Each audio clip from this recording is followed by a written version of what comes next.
So I got a question for you. Yeah. So this guy's a streamer, and the video that I went to go look at, he didn't say what it was. He just said, "Oh yeah, I turned out a video."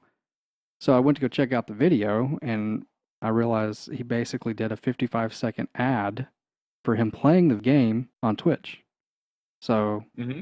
the title is "Surviving Mars Live Stream Now," and the description is just his Twitch URL. That's it. Mm-hmm. So he's Hmm. just shy of 200,000 subscribers Okay. and released a 1-minute video as an ad to go look at his stream. How effective do you think that is?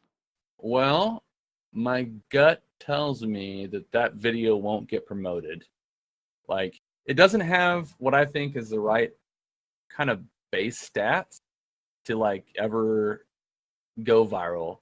So number one, you're like losing traffic based on like there's just a few things like you're never going to be able to like really blow that video up because like 55 again, it's like the conversation we had before. Someone watches 100% of 55 seconds, they watch for 55 seconds. But like if someone watches for 10% of my 15-minute video, they've watched for a minute 50. So my minute 50 in my video is going to get more love than his 55 seconds because it's more watched. And then again, if they watch my video and went and watched something else, I started the session, and depending on how long they watch, I'm going to get credit for all that. So Right. Whereas he's just promoting his stream, and so he has a 55-second video, and the call to action is go to Twitch, which YouTube does not want. They don't want you leaving the platform. So that video is not going to get promoted, dude. I can promise you that. What about the sort of the asynchronous bit of you're going to be watching this YouTube video on the crapper, and maybe when you're watching the video, you're probably not going to be going to watch Twitch right afterwards, or he won't be on. He won't be streaming. Yeah, I think that's bizarre. I know several people that do that. Like Cryaotic does that. Whenever they do a Saturday, like the late night crew, he does like a promo for the late night crew. Mm-hmm. But one thing that he does is he makes it like funny most of the time, or goofy, or they'll have some kind of like little gig, and the video is usually like 2-3 minutes. That format is okay, I think, like because number one, you're enticing people to come back. I mean, because it's funny. Like you don't know what to expect. He's always going to have something goofy. So like that format, like I'll come back and watch another one of those videos because you never know what they're going to do, right? Like that was completely made up, and they've got enough creativity that they could just ad-lib that and it was still hilarious. And are they advertising something that's coming up like in a few hours? Like how timely is the video compared to the stream? It's usually I think day of or day before, something like that. It's like within 24 hours. Okay. So yeah, it's Saturday night. So like or the late night crew, and it's every Saturday night that they do these videos. So like everyone knows if you're really paying attention, like if you're like really one of their close fans, you know that it's coming every Saturday. They would even give like a rough schedule of the show. Like we're gonna be doing this at this time, this at this time, this at this time, and this at this time. And like they play all night. They pretty much go from like midnight on Saturday to like 8 in the morning, or they would just say question mark. Like they don't have a guaranteed time that they're going to end, but it's probably going to be like at least a 6-hour stream. What else was he posting to YouTube besides these little clips? Oh, he does all kinds of stuff. Like he's got a pretty cool voice, and so he'll do like he'll read, like he'll play these like what was that game called? Oh, Undertale. Okay. Yeah, like he does a lot of things where like it's a text-based game. There's no like voice acting or whatever, and he'll read it. Like they would play Ace Attorney or whatever it was, right? And do voice acting for that one. I think I showed you a time when they did that. He'll record those kind of things, and I used to love watching that, man, because it cracks you up. Because like they would have Snake, this deep voice black man playing like some little Asian girl. So it was basically his just his live stream videos just being posted back up to YouTube then? Sometimes, but many times, like he would do his own videos. Like he started out on YouTube and then went to Twitch. I didn't know that. If I understand that correctly, I believe that's what happened because he liked the more interactive format and stuff like that. But Yeah, but he does like a lot of games himself, a lot of games himself, where he'll like just play a text-based game and read it. Yeah. And then he'll do like stories, like he'll read books basically, and people listen to because they just like his voice. They'll listen to him read something, or like a fan. Like I know he did like a fanfic. He was like, "This is the weirdest thing ever, but I'm gonna go ahead and do it anyways because I told somebody I would." Yeah, that's pretty much what his channel is. Like he plays these like just kind of goofy, off the wall games and does voice acting for his videos more or less. It's a lot of views that way. But then like whenever it came time to do the late night crew, they would throw one of those videos up. Here's one of their videos for a promo. And it's random. Like this is not a format that they keep.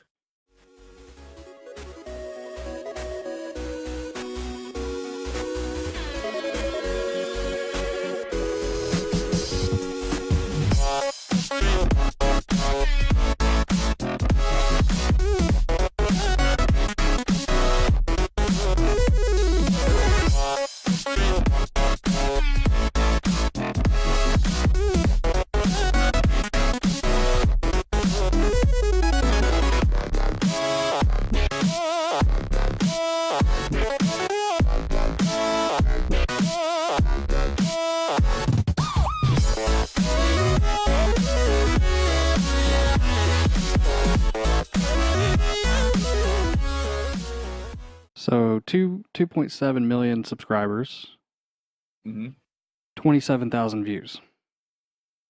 Yeah, but people know what to expect on those videos, so they're not going to get like basically he's drawing in outsiders on those videos. He's not going to get like I can look at the metrics on that. So for this 3-second video, hey, we're doing Rock Band tonight, and Night in the Woods is finishing up on Monday. Oh boy, he actually drove 123 subs off this video. Cats, what we doing on late? Okay, what we doing on late night tonight? We're doing Vermintide. Yeah, we're gonna do that, and then we're gonna do Rock Band. Except Cry's gonna forget a peripheral. He's gonna forget the mic cord again somehow. Yes, he is. He's totally gonna forget it. Isn't that right, buddy? Yeah. So we're gonna do Vermintide, and then Cry's gonna fuck up, and then we're gonna not do Rock Band, and we're gonna scramble to figure out something else to do. All right, that's the schedule. Bye.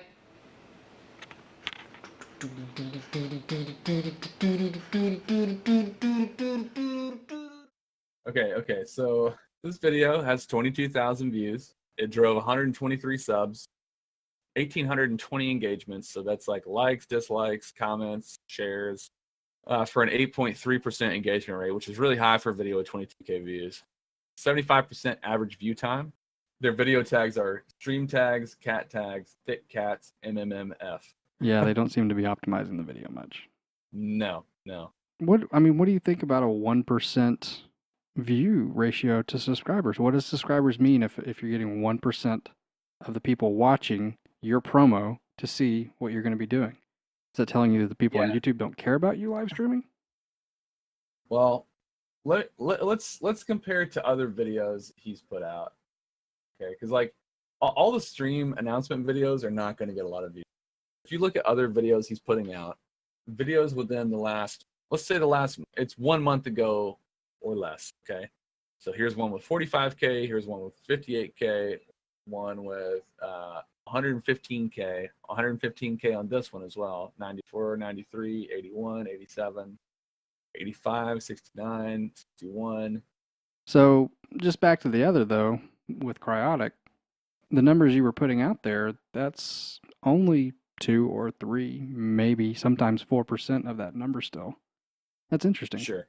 As you hit a certain point, I think on YouTube where you hit like a critical mass where you're just going to get numbers, and those people are like, they're farewell fans, right? They're there when the thing is hot, and if it's not hot, then they're going to go away. You can see pretty consistently that he's going to guarantee like 80,000. It's estimating him at making $3,600 a month. It's not bad. Something to make a little cash on there. That's before Twitch subs. Yeah, again, yeah, exactly. And then donations and all that. We're constantly donating to them. And then they've got merch. And the thing is, man, the merch is where you're going to make your money. You're looking to do your partnerships, and you're looking to do like promoted type things. his merch. Like he's killing it on his merch. You know, like he's never shown his face. People have never seen him.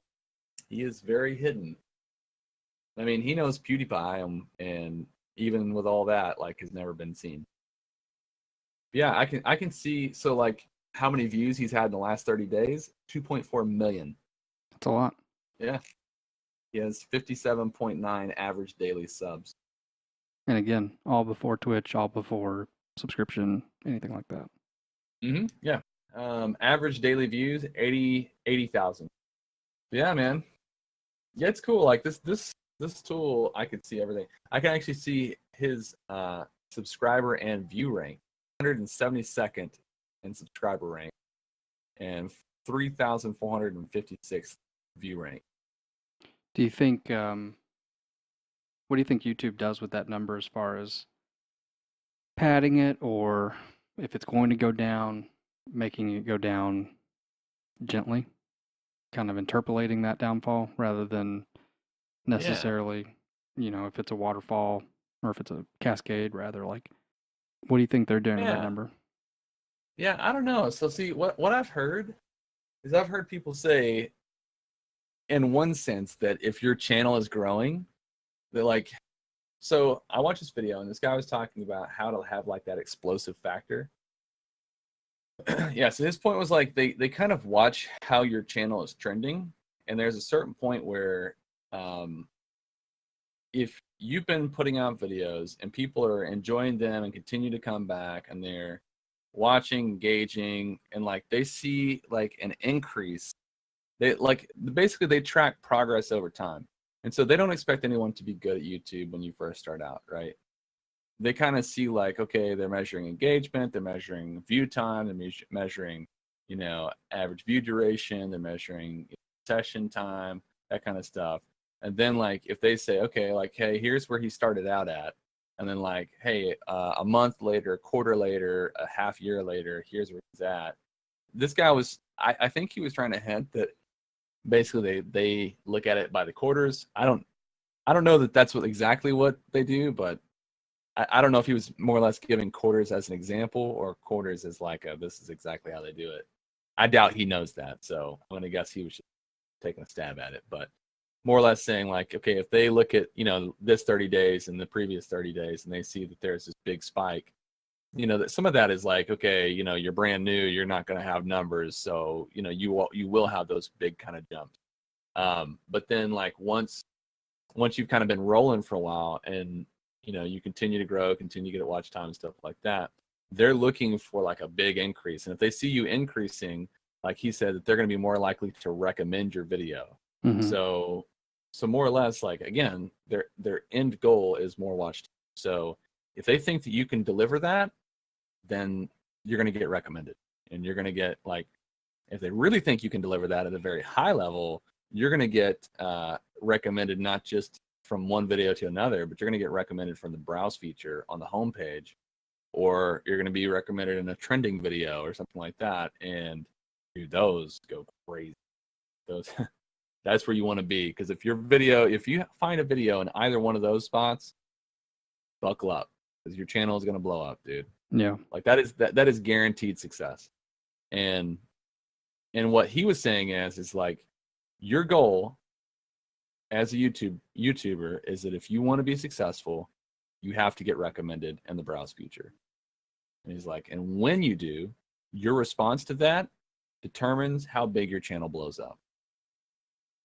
And so the whole point was like, you need to do the right things to get recommended in the browse feature. And here's how you go about doing that. I mean, in this video, he's got multiple people in the audience. He's like, yeah, I remember when you were at this, and like in 6 months now they're here. And I was gonna say, that there's this number that says that like 1 to 2 billion people are coming online in the next year or two. You mean on the internet? Yeah, on the internet, right. But YouTube has put out a new thing for like third world countries, more or less. So like these countries that are coming on, they've put out a thing that lets you save a video and watch it later. You can opt out of that as a creator, but like, why would you want to? I mean, I certainly wouldn't want to. I mean, maybe there's a decent like if you think someone's going to steal your content, but like, what are they going to do? They're in a third world country. What are they going to do? Yeah, I could come up with arguments, but I think they'd all be semantics because you can rip any YouTube video. Yeah, sure. Like, I mean, I can do that right now and upload it, and it'll fly under the radar for a while. I was going to ask, what was the tool you were talking about? Yeah. Oh, yeah, Vidiq. So I have it's like a Chrome extension, and every time I fire up a video, I can on that particular page see everything. See, not everything, but I can see the very important things. For instance, I can see his video tags, like which tags he has ranked here. So, and believe it or not, that's really, really, really, really helpful. Because like if I know that he puts a video out, he's using keyword let's play or something like that, and it's performing well, then I can throw the tag let's play on my video, and it might get recommended by his video. Mm-hmm. So you can kind of like cross-pollinate the keywords, and like you let his video just blow up and take off, and then you're fighting for a chance to get recommended to be watched by his video. Especially if they didn't like it, or they did like it and they run out of content to see about that. Like let's say Cry puts out a video about surviving Mars, and this is his first video to put out, and I see it, and I'm putting a video out about surviving Mars, and I've got 5 videos out, right? Well, number one, here's my opinion on this. I've heard people hint at this, but I've not heard anyone say it like this is 100% sure. But my friend Sean, in his mind, he thinks that YouTube considers you an expert of something when you put several videos out about it, which I can understand that. I can understand why he thinks that. I don't know if personally, like, I don't want to say like, oh, yeah, it's true. I mean, it makes sense, logical, right? Like you put out 10 movies or 10 videos on Marvel movies, probably know a thing or two, or at least, especially if people have ranked your videos well, you might know a thing or two about Marvel movies. And so now, not that you're like the expert, but it considers you a very reliable source when it comes to Marvel movies. So if people are looking that up, you're very likely to get recommended or very likely to show up in a search result. If let's say Cryaotic puts out a Surviving Mars video, I want to pull off his traffic. I can set up my keywords and stuff like that, but then I can look at how he did his keywords and try to match keywords. And that gives me a chance to pull traffic off of him. And if it thinks that I'm more qualified to handle traffic wanting to see Surviving Mars, it might recommend me. So it would do like, again, it's doing a hodgepodge of recommendations, but it's saying like, okay, Cry has played this once, and people like Cry. He's a personality that they like, but this guy is an expert on Surviving Mars, so they might really want to see a video like this, and let's recommend that. So like you can take his keywords and start matching them up to get traffic pulled off, more or less. So this is another tool on his page. Okay, so on his page, whenever someone posts a comment, it shows me how many subscribers they have to them. And then like I can choose to filter out, like it gives me an additional option to filter out comments by a certain filter. So they're like, go by has replies, doesn't have replies, I've replied to, I haven't yet replied to, questions, contains profanity, comments made by, and like a type of person, search by phrases, filter out phrases, minimum number of subscribers, apply multiple filters. This is helpful for your stuff as well, because you can look at comments by hasn't been replied to yet, and then you can be sure to reply to it like, hey, thanks for watching, right? Like someone says, oh, this is awesome, you're the best ever, man, I can't believe you don't have but like 2 subscribers, and you could say, oh, hey, thanks for the love, be sure to watch this video coming out soon, thanks, whatever. Like you can follow up with people, and what I've learned is you need that engagement. Like you need to engage with everyone who watches your video. People are getting pretty good at that, but yeah, engagement's super important. And so like whenever someone comments on my videos, my system is like I thank them if they give me a compliment, and then I try to find something to relate to. Like if they say, oh yeah, you must be from Texas or whatever, like I ask them, oh yeah, it takes one to know one, right? You must be from Texas too, or something like that, right? Like you find something to talk about, and then I always try to ask people who comment on my videos a question. that's a big thing for me. Like stuff like that, man. Like, having the ability to filter your comments is really huge.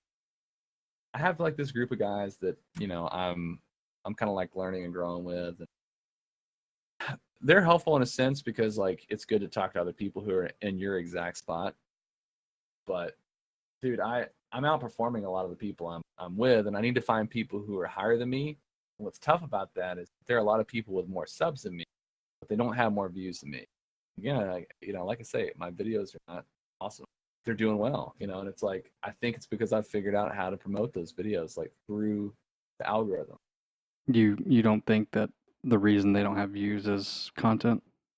I think it's some part of it, but I think what happens with a lot of those guys is they do sub for sub because they think that having a big sub number gives them this sense of momentum, and that will help them grow their channel. And they couldn't be false. They couldn't be further from the truth, because I think YouTube punishes sub for subbers, and they don't do it by saying, "Hey, you've been banned." They let them do their thing. They don't do well, and it's because they have a low percentage of engagement from their subscribers. So, like, if let's say you have 1,000 people, realistically, you got 20 of your friends that are watching your videos, commenting, stuff like that. But then, or like, they're dropping a watch or something like that. But then, the other 980 people are not watching your video because they're all also YouTubers and they don't have time for that. I mean, if everyone was in that exact same situation, okay, and they had 1,000 subscribers, then you're picking a handful. You can't watch that many people. There's no one has that kind of time. There's not enough time in the day. Basically, what it ends up is, it's like if everyone was doing the same thing and they all sub for sub and everyone had 1,000 subs, then you have this massive hole of engagement. Maybe 50 people are engaging with your content, and then YouTube is over here going, "Why? Why is that? Why are people not watching your content? Why are your closest supporters not giving a shit about your content?" And then I think it starts to put some red flags off, and then they start to see, wait a second, all of his videos are from, all of his subscribers are from other people's channels that are big, and I think it starts to like put two and two together.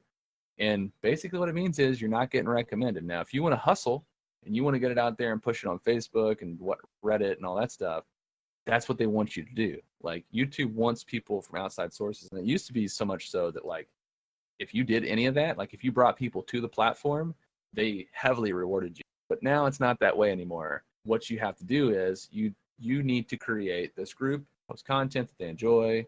Yeah, invite people from outside platforms. It's going to help you grow your audience. Yeah, the biggest thing is, man, just making content that's enjoyable. And I think that's what it should be. It should be about the content. There's like a void of actual talent. And I don't think that I'm like the most entertaining person in the world, but I think that I'm like quirky enough that I can fill in that void. I can fill in some of that void, right? I'm not trying, like there's billions of people, right? Like you typically draw people who are somewhat similar to you, to your channel. So, hey, there are enough of those people out there. In my opinion, I think there's a big void of like creators that are willing to dedicate the time, especially since they've demonetized and they basically cut their own throat because they've had a lot of issues with monetization and copyright issues and all that stuff. I feel like they've got through those hiccups now, and this might actually be a really good time to be a YouTuber. And I think like, all these people, like I saw someone today that I was playing Rocket League, and this guy was like promoting his Twitch channel, and the guy was like, don't you think you missed the bus on being a Twitch streamer? I was like, well, why do you say that? He wasn't talking to me, he was talking to another guy, but he's like, yeah, I mean, you either have to be really, really funny or really, really good at your game. And I was like, well, maybe he is. And I was like, if he's undiscovered, then he's undiscovered, and he needs to continue doing it. Yeah, but if you would have said that to Tim the Tap Man, then we'd be missing out on that kind of personality. Yeah, it's really tough to do it.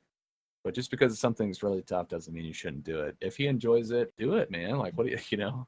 Now, I think a lot of people feel that way, and they feel like, I missed the boss on that. I don't know how many of them realistically think that they could get big, and I think there's always a potential.